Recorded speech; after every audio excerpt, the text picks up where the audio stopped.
qu'on va parler de 7 secrets qui va rendre ton mariage heureux. Alors pourquoi cette conférence? Amen. Amen. Pourquoi avons-nous organisé cette conférence? Nous avons un seul but à poursuivre. Et le seul but, c'est pour voir le mariage la façon dont Dieu le voit. Donc Dieu voit le mariage pas comme nous le voyons. Après que vous ayez reçu les 7 secrets d'un mariage heureux, chacun de nous va voir le mariage comme Dieu le voit. Alors comment est-ce que Dieu voit le mariage? Amen. Nous allons lire. Nous sommes en Ecclésiaste chapitre 9 verset 9. Donc tu vas savoir déjà celui qui a commencé le mariage, c'est Dieu lui-même. Maintenant écoutez de ce qu'il parle du mariage. Amen. Je pense que vous connaissez la définition du mariage. C'est l'union de 2 personnes des sexes opposés. Selon la loi du pays. Amen. Mais maintenant écoutez ce que la Bible, c'est que Dieu voit le mariage. Ecclésiaste chapitre 9 verset 9, j'ai lu au nom de Jésus. Jouis de la vie avec la femme que tu aimes pendant tous les jours de ta vie. Alléluia. Amen. Donc Dieu dit quoi? Jouis de la vie de ta femme que tu aimes. Amen. Donc, quand Dieu voit le mariage, il voit la réjouissance. Donc, dans chaque mariage, il faut qu'il y ait la réjouissance. S'il n'y a pas la réjouissance, c'est-à-dire quoi? La démonstration de la joie. Donc, si quelqu'un est dans le mariage, il doit démontrer la joie. Et cette démonstration, ce n'est pas seulement un jour par semaine. Mais la Bible précise tous les jours de ta vie. Amen. Donc tu dois te réjouir de ta femme. C'est lui que toi tu aimes. Alléluia. Donc c'est la façon dont Dieu voit le mariage. Amen. Et vous allez voir maintenant dans la Bible, quand Dieu a créé toutes choses, et il a donné la responsabilité à l'homme de nommer les animaux, les reptiles. Amen. Et après que Adam ait terminé à donner les noms, il était triste. Il était très triste. Parce que dans l'idée de Dieu, les mariages c'est la réjouissance. Mais il a dit son nom très triste. Et écoutez-moi ce que Dieu a dit.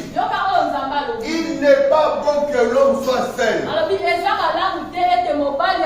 Je lui ferai une aide semblable. Pourquoi Dieu a cherché à faire une aide semblable à l'homme? Parce que Dieu ne voulait pas voir Adam être triste. Alléluia. Et quand je lis ce que la Bible dit, Genèse chapitre 2, verset 20.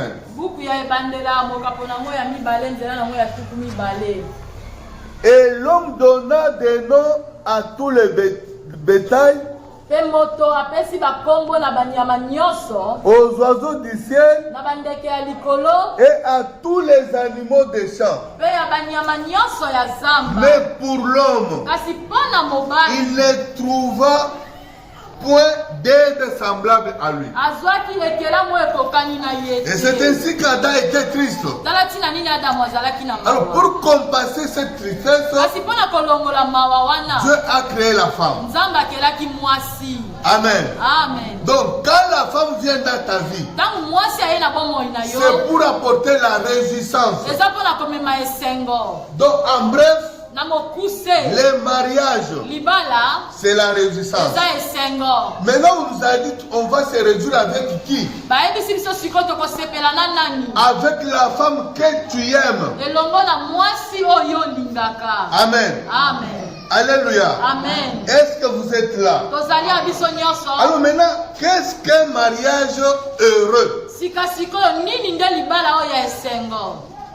Amen. Parce que nous allons donner les 7 secrets d'un mariage heureux. Maintenant, qu'est-ce qu'un mariage heureux? Vous savez, on est en train de nous suivre partout au monde. Par le biais de YouTube. C'est ainsi que je salue Tonton Stéphane, Lydia, notre sœur, frère, le couple Boukassa.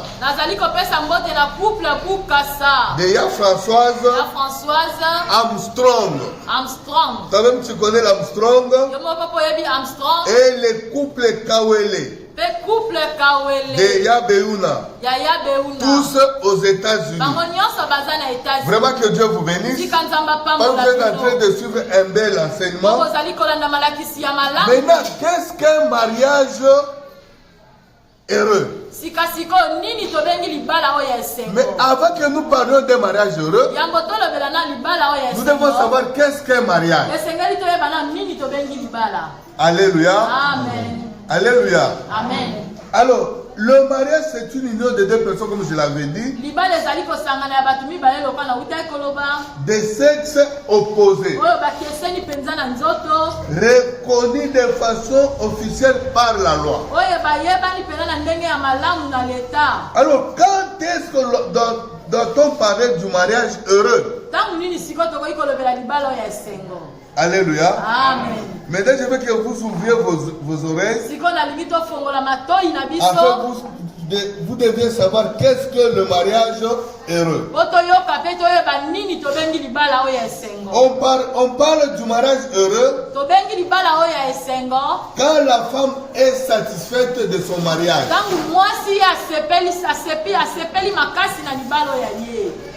Je reprends.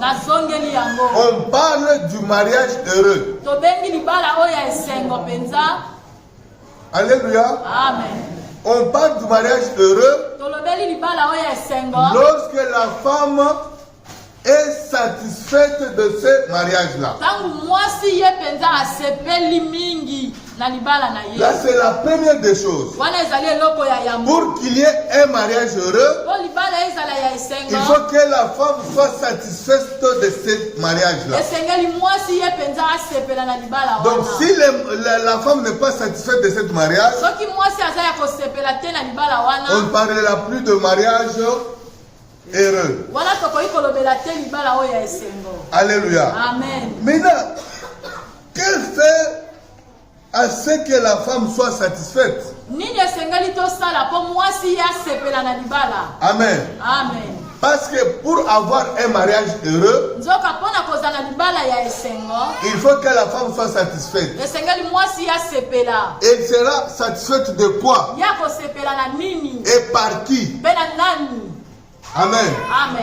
Est-ce que les femmes, vous êtes là? Pour parler d'un mariage heureux, il faut que toi tu sois satisfaite de ce mariage. Si toi tu n'es pas satisfaite de ce mariage, là vous allez donner un autre nom de ce mariage. Ce n'est pas un mariage heureux. Maintenant écoutez la réponse dans la Bible. Comment est-ce que tu pourras être satisfaite? Et qui va le faire? Amen. Amen. Nous allons lire dans la Bible Genèse chapitre 3 verset 16. Écoutez. Il dit à la femme. C'est Dieu qui dit à la femme. Amen. Amen. Écoutez-moi bien. On ne peut pas se jouer avec le mariage. Et le mariage, c'est un cadre où on peut se réjouir. Qui est l'argent ou pas, on doit se réjouir dans le mariage. Maintenant, écoutez ce que la Bible dit. Ici, la Bible précise que Dieu dit à la femme. Dieu n'a pas dit à l'homme. C'est pourquoi vous les hommes, j'aimerais que vous puissiez boucher vos oreilles. Et que la femme écoute maintenant ce que Dieu dit à la femme. Alléluia. Amen. Il dit à la femme, j'augmenterai la souffrance de tes grossesses. Alléluia. Amen. Tu enfanteras avec douleur. Et tes désirs se porteront vers ton mari. Là, je reprends. Ce que nous retenons de ce verset, c'est que Dieu a dit à la femme. Amen. Amen. Tes désirs se porteront vers ton mari. Alors, c'est-à-dire quoi? Amen. Amen. Parce qu'on dit que le mariage heureux, c'est un mariage où la femme est satisfaite de ce mariage. Maintenant, la Bible nous ouvre une grande parenthèse pour dire à la femme, tes désirs se porteront à ton mari. Qu'est-ce que cela signifie? C'est-à-dire que ton mari prendra en charge tous tes désirs. Est-ce qu'il y a les hommes ici? Donc vous devez savoir, les désirs de ta femme doivent être pris en charge par toi. Si elle a besoin de wax au l'année, qui va le payer?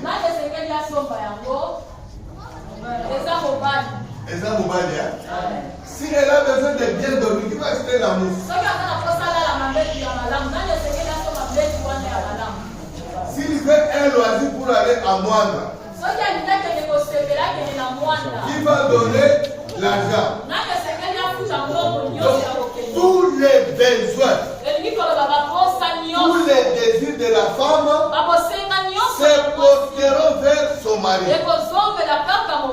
Ici, je venais dire, le mariage n'est pas pour les petits enfants, c'est pour les adultes. Quand tu acceptes de t'engager dans le mariage, tu dois mettre dans ta tête tous les désirs de cette femme-là. Je prendrai cela en charge. Il y a personne qui dit Amen. Parce qu'on ne vous prend pas en charge. C'est ce que je vois. Il faut que l'homme te prenne en charge. Quand il te prend en charge, toi tu seras maintenant satisfait. Amen. Donc je donne l'exemple. La femme qui a besoin de quelque chose, l'homme lui donne. Cette femme-là ne sera pas satisfaite. Et maintenant, si la femme a besoin de quelque chose pour son mari, que son mari lui donne. Et maintenant, si l'homme là ne lui a pas donné, cette femme-là sera satisfaite. C'est là où maintenant les conflits commencent dans nos mariages. Donc nous, en tant qu'hommes, nous devons chercher à ce que nos femmes soient satisfaites de nos mariages. dans tout et pour tout. Donc il n'y a pas d'exception. Amen. Amen.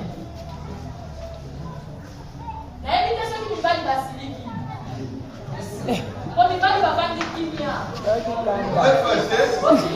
Ah, ça n'est pas. Vous n'êtes pas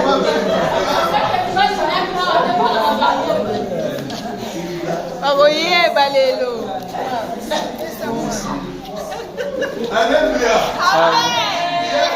Mais comment je ne suis pas venu pour savoir si vous prendrez seulement les secrets de mon mariage? Mais la première des choses, c'est de satisfaire ton mari. Alléluia. Vraiment que Dieu vous bénisse. Maintenant, écoutez-moi bien. Quand la femme est satisfaite, elle va produire une chose très importante dans le mariage. Écoutez la première chose que la femme va produire. Il va produire la soumission.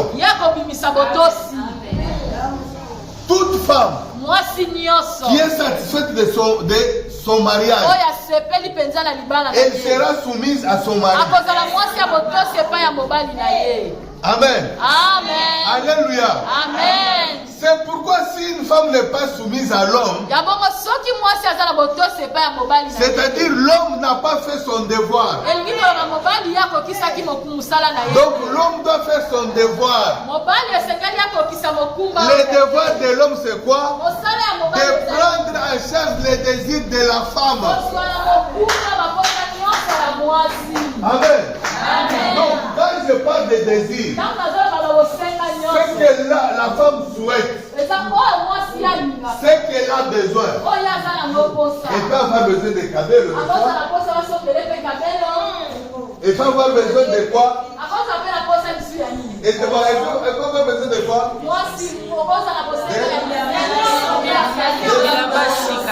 Des chaussures.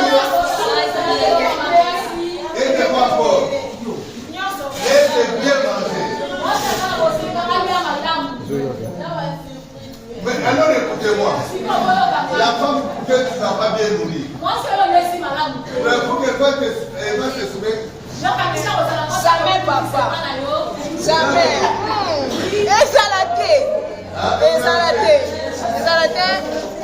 Alléluia. Maintenant écoutez-moi bien. Maintenant quand la femme est satisfaite, les premiers produits de cette satisfaction, c'est la soumission. Amen. Amen. Maintenant, si la femme se soumet à son mari, il y a encore une autre chose qui va se produire. L'homme va aimer sa femme. Amen. Oui. Alléluia. Amen. Maintenant, écoutez la formule conjugale. Formule conjugale. Amen. Amen. Cette formule est simple. Amen. Amen. La soumission de la femme plus l'amour de l'homme égale au mariage heureux. Moi, je veux que vous allez acclamer. Amen. Vous ne vivez pas le mariage heureux dans votre foyer parce que vous n'avez pas cette formule. La formule conjugale. Alléluia. Amen. Je reprends pour la formule conjugale. Vous êtes là? La soumission de la femme plus l'amour de l'homme est égal au mariage heureux. En dehors de cette formule, il n'y aura pas le mariage heureux. Alors vous allez maintenant me donner la réponse pour cette formule que je vais vous citer ici. La beauté d'une femme plus la richesse d'un homme égale quoi? Alléluia. Amen. Je reprends la beauté d'une femme dans le mariage. Et la richesse d'un homme dans le mariage. Cela va produire quoi? Hein?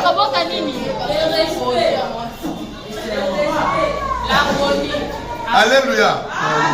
À ce que nous connaissons, ça va produire l'adultère.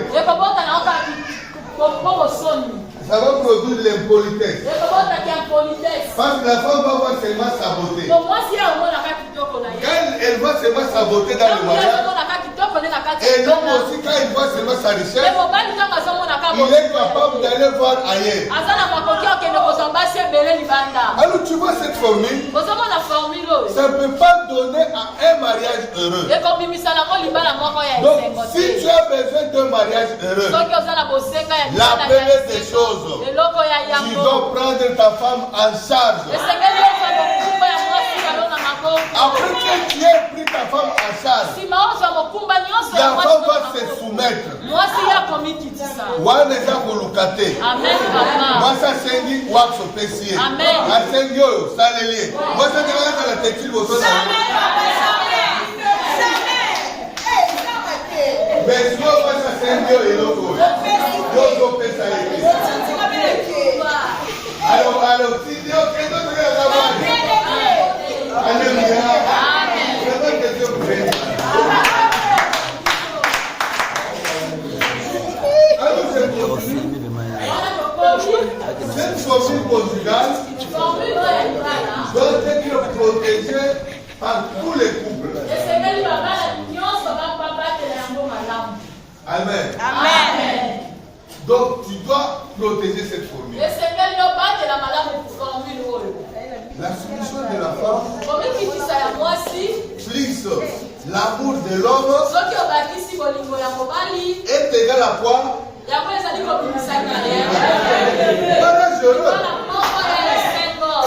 Alléluia. Amen. Écoutez-moi maintenant bien. Si la femme est satisfaite, elle est prête à se donner pour son mari.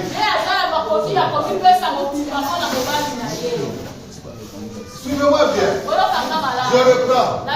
Quand on dit un mariage heureux, la femme doit être satisfaite de ce mariage. Maintenant, quand la femme est satisfaite, elle est prête à se donner pour son mari. Bande on a kosi? Bon, mi bande bango balobi nini? Bon, on va faire. Donc, on va lui dire,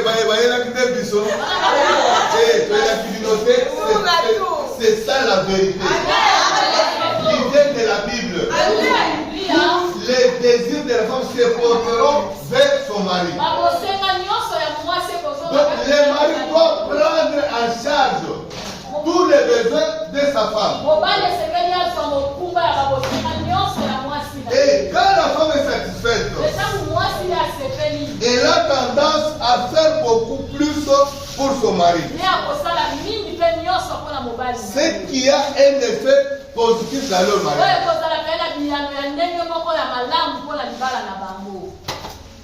Amen. Alléluia. Il y a seulement mon petit qui a compris. Quand la femme est satisfaite, elle peut même satisfaire son âme pour son mari. Amen. Amen. Mais maintenant, vous êtes dans un mariage où la femme n'est pas satisfaite. C'est pourquoi il y a des makofis parfois. Il y a des injures. Amen. Amen. C'est pourquoi nous avons aussi appelé les fiancés. Et ceux-là qui ont l'idée de contracter un mariage un jour. Parce que quand tu vas dans le mariage, il faut aller avec cette idée-là. Et quand un homme veut contracter un mariage, il doit mettre à sa tête tous les désirs de ma femme sera porté par moi. C'est-à-dire moi-même je prendrai la charge. Amen. Alléluia. Amen, papa. Alléluia. Amen. Vraiment que Dieu vous bénisse. Voulez-vous vivre un mariage heureux? Non, d'autres ne répondent pas. Pour le gâteau siliki. Pour le gâteau alors je pose la question. Voulez-vous vivre un mariage heureux? Pour satisfaire ta femme. Amen, papa. Alors, la satisfaction de la femme, c'est le premier secret d'un mariage heureux. Amen. Que Dieu vous bénisse, maman pasteur.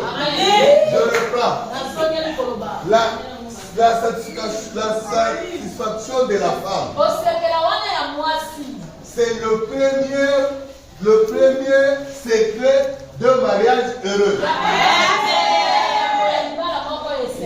Alors, si vous voulez vivre le mariage heureux aujourd'hui, commence par satisfaire ta femme.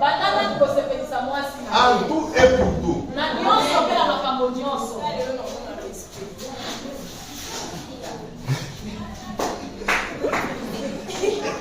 Alléluia. Alors, avant de passer au deuxième secret, alors nous avons quelques points que nous devons savoir en ce qui concerne le mariage. Amen. Maintenant, écoutez-moi bien. Un mariage heureux ne signifie pas avoir un mari parfait ou une femme parfaite.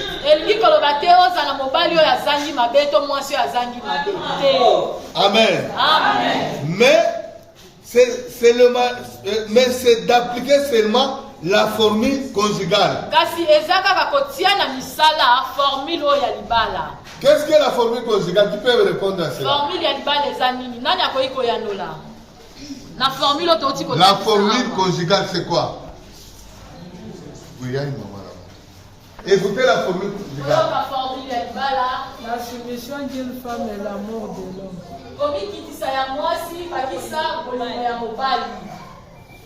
C'est fini? Ouais, est égal au mariage heureux. Alors vous devez retenir cela. C'est vraiment une formule conjugale. La soumission d'une femme et l'amour d'un homme est égal au mariage heureux. Donc ce n'est pas un mariage, cela ne signifie pas seulement avoir un mari parfait. Et donc tu peux chercher un mari parfait, tu ne le trouveras jamais. Amen. Donc au lieu de chercher un mari parfait, applique seulement la formule conjugale. Amen, papa. Alléluia. Amen. Vraiment que Dieu vous bénisse. Amen. Là, c'était le premier point à savoir. Deuxième point. Gardez à l'esprit que personne n'est parfait. Wow. Donc, quand tu entres dans un mariage, tu dois savoir que mon mari n'est pas parfait. Ma femme n'est pas parfaite. Donc, dans ton esprit, tu dois savoir qu'il n'y a personne qui soit parfait dans le monde. Maintenant, si tu connais que mon mari n'est pas parfait, ou ma femme n'est pas parfaite, Amen. Maintenant, qu'est-ce que tu vas faire? Amen. Alléluia. La solution, c'est d'échanger soi-même.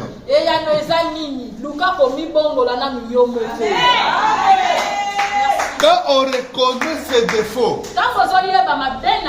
tu dois premièrement changer. Ne cherche pas que ta femme change. Tant que toi tu n'as pas encore changé. Toi commence par changer. Et ta femme va changer aussi.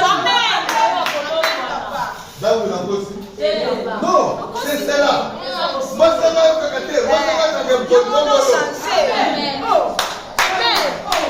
Papa.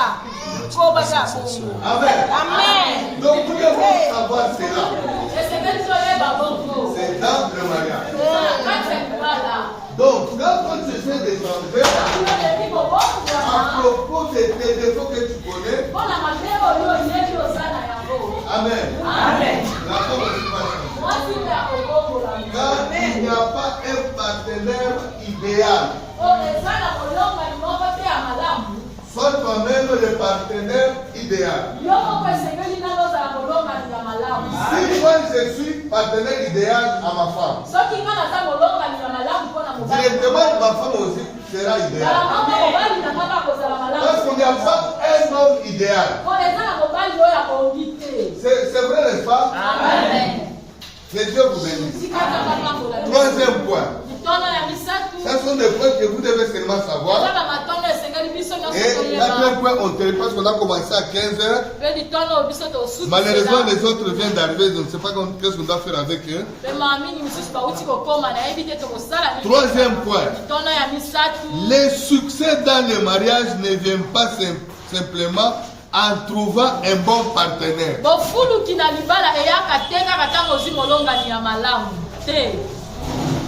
Alléluia. Amen. Non, écoutez-moi bien. Les succès dans le mariage ne viennent pas seulement en trouvant le bon partenaire, mais en étant le bon partenaire.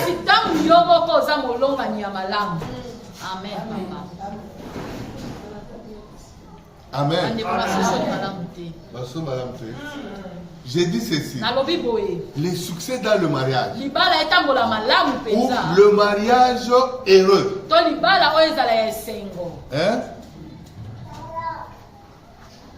ne vient pas simplement en trouvant un bon partenaire,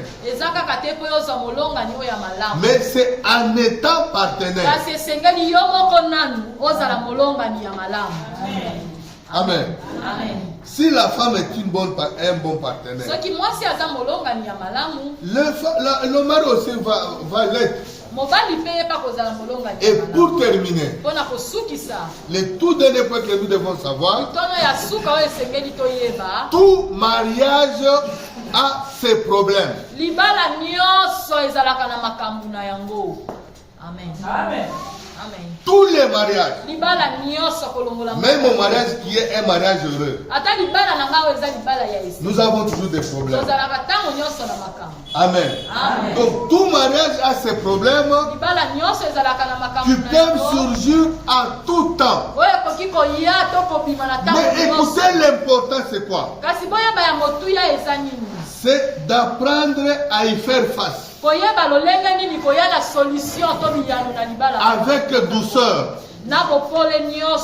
Et avant qu'il ne détruise la relation. Là, je vais expliquer. Dans tous les mariages, il y a toujours des problèmes que nous appelons des conflits. Alors, les problèmes dans les mariages, ce n'est pas un problème. Mais le problème dans les mariages, c'est la façon de résoudre les problèmes.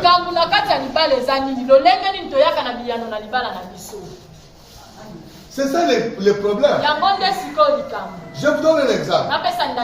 Moi, chez moi, j'ai déjà donné l'ordre. Je ne veux plus voir un gobelet sur la table. Amen. Maintenant, quand je viens du boulot, je trouve un gobelet sur la table.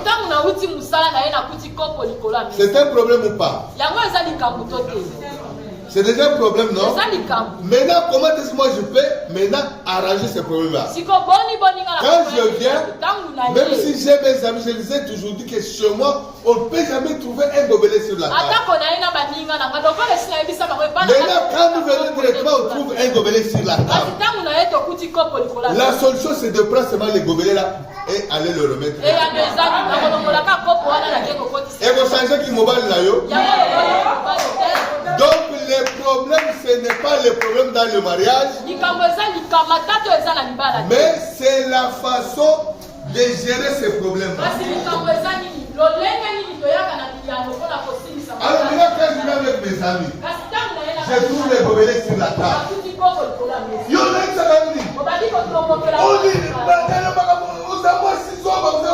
devant mes amis. Comment j'ai résolu ces problèmes? Donc, tous les mariages ont des problèmes. Il n'y a pas un mariage sans problème. Les problèmes peuvent surgir à tout moment. Qu'est-ce que tu n'attendais même pas?